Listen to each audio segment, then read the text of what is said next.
Olá pessoal, no vídeo de hoje eu vou falar sobre três coisas que aconteceram nos Estados Unidos durante o século XIX, né? Por isso que essa aula se chama Estados Unidos no século XIX.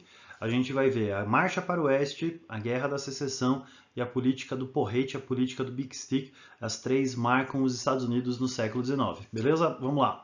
Então, lembrando algumas coisas, né? Os Estados Unidos, quando ele foi colonizado num sistema que a gente chama de colonização de povoamento, né? Ou seja, a Inglaterra não teve o mesmo cuidado ou o mesmo controle, né, sobre os Estados Unidos que a Espanha e que Portugal tiveram sobre as suas colônias aqui na América.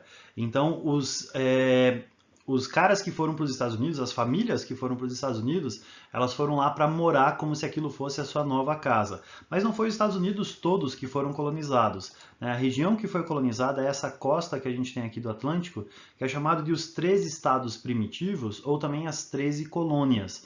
E a gente ainda tem uma diferenciação entre as colônias do norte, que são colônias mais urbanas, voltadas para o comércio, como as manufaturas, e as colônias do sul, que por causa do seu clima, elas tinham um sistema de colonização mais parecido com o Nordeste brasileiro, baseado no plantation, latifúndio, monocultura e escravidão, fazendo com que o sul fosse mais rural. Então você tem essa diferenciação entre o norte e o sul.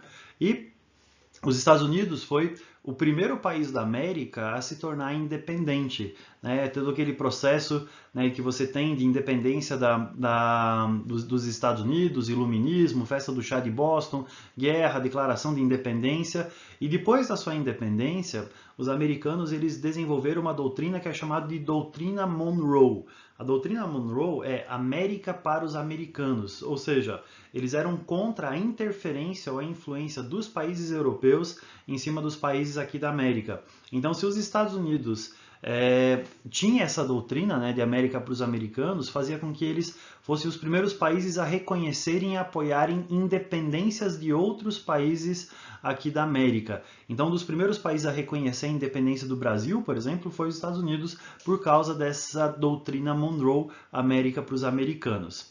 Agora, durante o século XIX, a gente tem um processo que a gente chama de Marcha para o Oeste, que é quando os Estados Unidos saem dessa região aqui do Atlântico e eles começam a ir em direção ao oeste, em direção ao Pacífico.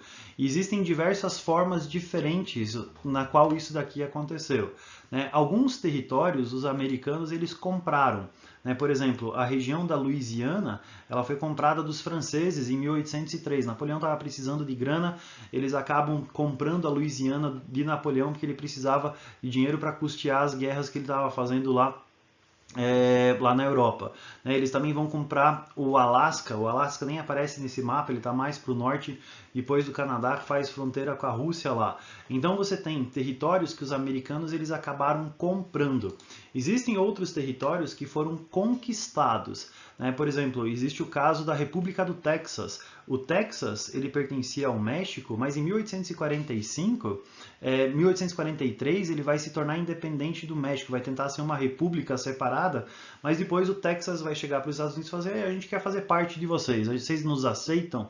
E assim o Texas ele vai começar a fazer parte dos Estados Unidos, né? Aconteceu uma guerra entre os Estados Unidos e o México, e nessa guerra os Estados Unidos eles vão acabar conquistando todos esses territórios que você tem aqui. Na verdade, eles chegaram até a cidade do México, mas depois eles recuaram para essa fronteira aqui, né, e acabaram anexando todo aquele território que você tem lá. Então, os americanos eles anexaram alguns territórios com base de guerra, na base da guerra. Agora, como é que essas regiões elas foram povoadas?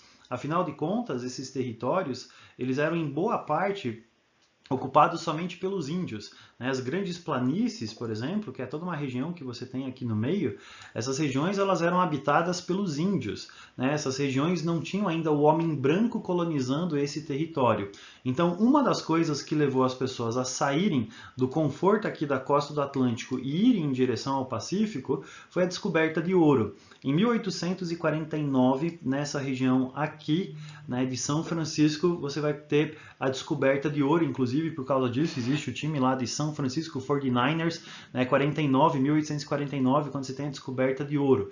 E dessa forma, você tem toda uma corrida de ouro onde é que as pessoas vão atravessar os Estados Unidos e vão começar a colonizar aquele território. E aí a gente tem essa marcha toda para o oeste acontecendo.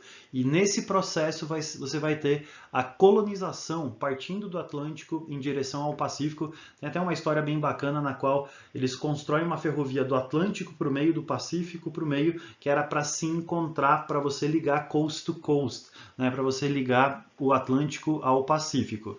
Durante esse processo de marcha para o oeste, a gente tem algumas coisas que acontecem. Por exemplo, o governo americano ele incentivou a imigração. E ele incentivou a imigração, especialmente de brancos, né, especialmente de europeus, através do Homestead Act. O que foi esse Homestead Act? Quando você, imigrante, chegasse nos Estados Unidos, o governo americano daria para você uma porção de terra, um lote de terra, e se você trabalhasse nesse lote de terra durante o período de 5 anos, aquele lote de terra seria seu.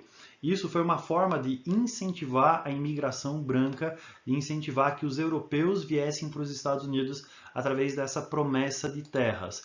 E o que aconteceu foi que esse grupo de pessoas, né, o homem branco cristão, ele acreditava que ele estava predestinado a expandir essa civilização deles para esses territórios. Isso era a vontade de Deus, né? Isso era a vontade de Deus e isso se manifestaria na história. Isso era o destino manifesto. Então, esse processo de marcha para o oeste fez com que o homem branco cristão expandisse as suas fronteiras do Atlântico em direção ao Pacífico, e quando eles fizeram isso, aqueles que não eram brancos nem eram cristãos, eles eram vistos como inferiores ou como um empecilho para o desenvolvimento da civilização. Então eles precisavam ser ou eliminados, exterminados, ou eles precisavam ser negligenciados. E esse processo de marcha para o oeste expandiu as fronteiras do homem branco, mas acabou detonando índios, então muitas civilizações indígenas acabaram sendo exterminadas, mais de 50, 60 mil índios acabaram morrendo em diversos massacres diferentes que aconteceu nessa marcha para o oeste, e negros e latinos eram vistos como inferiores, né, tanto que você vai ter a manutenção da escravidão, né, e os latinos eles eram vistos como degrau abaixo. Então quem a posição superior, quem que são a elite aqui, são os homens brancos e cristãos, e esses estavam destinados por Deus, de acordo com a visão deles, para conquistar esse território. Esse era o seu destino manifesto. Uma outra coisa que acontece durante o século XIX nos Estados Unidos é uma guerra civil americana, também conhecida como a Guerra da Secessão, que acontece entre 1861 e 1865. Né? Lembrando que as 13 colônias elas eram divididas, você tinha o norte urbano e você tinha o sul rural. E essa divisão entre eles, ela acaba provocando um conflito em alguns pontos econômicos que eram importantes. Por exemplo, um dos conflitos era a questão dos impostos protecionistas. Né? Um imposto protecionista é um imposto que você faz para produtos que vêm de fora dos Estados Unidos. Então o norte, que era mais industrializado, que produzia mais coisas, ele era a favor de impostos protecionistas de produtos que viessem da Inglaterra. O sul, que dependia desses produtos, que comprava esses produtos, era contra esses impostos protecionistas, porque esses impostos iam encarecer os produtos que o pessoal do sul comprava. Então o governo dos Estados Unidos ele acabava defendendo esses impostos que interessavam ao norte, mas não interessavam ao sul. E um outro problema que você tem, uma grande controvérsia que você tem entre o norte e o sul, é a questão da escravidão. O norte não dependia tanto de escravos, porque ele era mais urbano, ele dependia mais de trabalhadores livres, né? Você tinha mais comércio, você tinha mais indústrias, manufaturas acontecendo lá. O sul ele era rural, ele vivia do sistema de plantation. E no sistema de plantation, os escravos eles são a base da sociedade, eles são a base do trabalho. Então, você tem um movimento abolicionista que estava sendo defendido nos Estados Unidos, mas isso interessava ao norte, mas não interessava ao sul. E quando você tem a eleição desse cara que aparece ali do lado, né, que é chamado de Abraham Lincoln, né, quando você tem a eleição de Abraham Lincoln, um presidente identificado com essas ideias do norte, aí o problema vai acontecer, né, para o sul, que vai acabar se revoltando contra essa eleição. Porque o Abraham Lincoln ele vai ser um dos grandes defensores da 13ª emenda. A 13ª emenda era uma mudança na Constituição que iria acabar com a escravidão nos Estados Unidos. E existiam diversos motivos que levaram a isso, né? Dois dos motivos são esses que acabam aparecendo aqui embaixo, né? Um desses motivos é essa foto que vocês estão vendo aí, né? Essa foto é a foto de um escravo americano negro com as suas costas totalmente detonadas por causa do chicote, por causa, né, dos castigos físicos que eles sofriam. E a publicação dessa foto acabou chocando a opinião pública, que vai ser um degrau aí nesse processo de defender a abolição da escravidão. Um outro negócio que influencia nisso é aquele navio que aparece lá embaixo. O nome desse navio é Amistad. O que aconteceu foi que esse navio negreiro, vindo da África para a América, ele acaba tendo uma revolta de escravos a bordo, que matam os capitães do navio e assumem o controle e acabam chegando na América. Mas quando eles chegam na América, eles acabam sendo presos e julgados, e o que acontece é que eles, ao invés de serem julgados como pessoas, eles acabam sendo julgados como bens, como propriedade, como coisa. E esse julgamento desses escravos no navio Amistad acaba sendo um dos gatilhos que vai provocar toda essa discussão a respeito da abolição da escravidão. E a eleição de Abraham Lincoln vai ser um passo a mais para você acabar com a escravidão nos Estados Unidos. Só que os estados do Sul se revoltam com isso. Os estados do Sul, eles não eram a favor disso.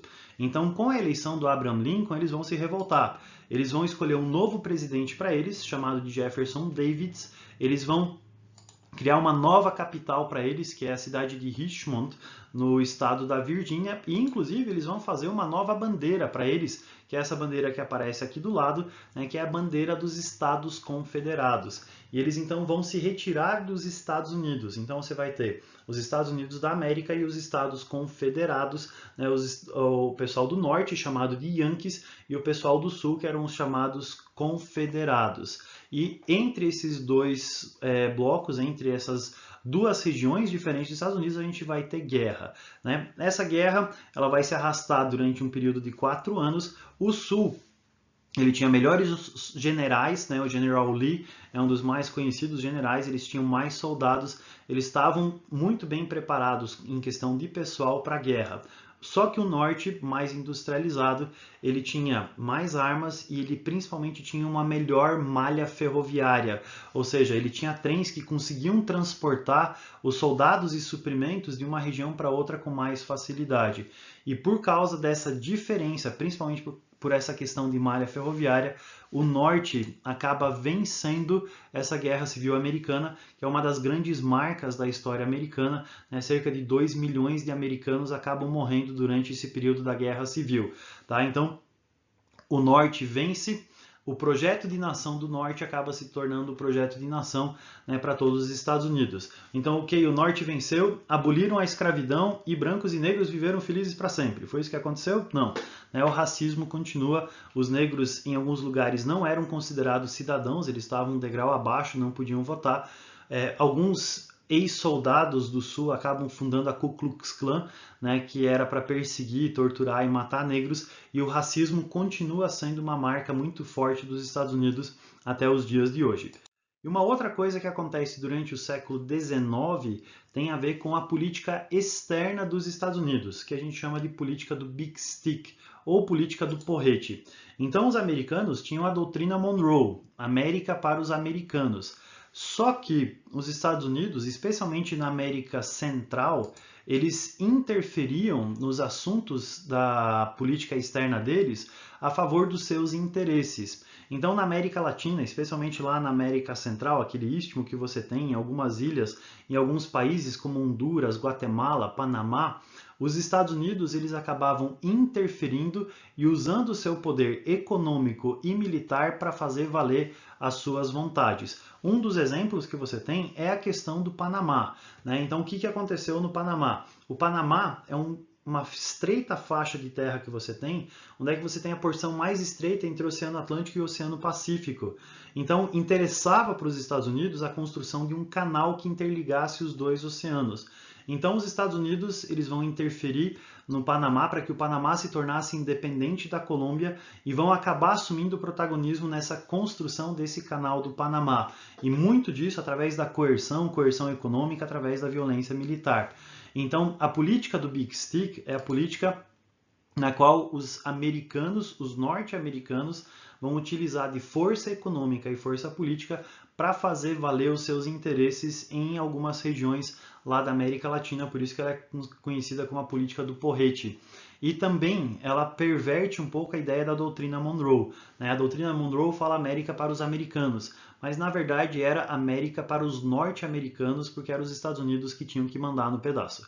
Tá? Então essas são as três coisas que acontecem nos Estados Unidos no século XIX. Marcha para o Oeste, Guerra da Secessão e política do Big Stick. Beleza, pessoal? É isso daí. Abraço!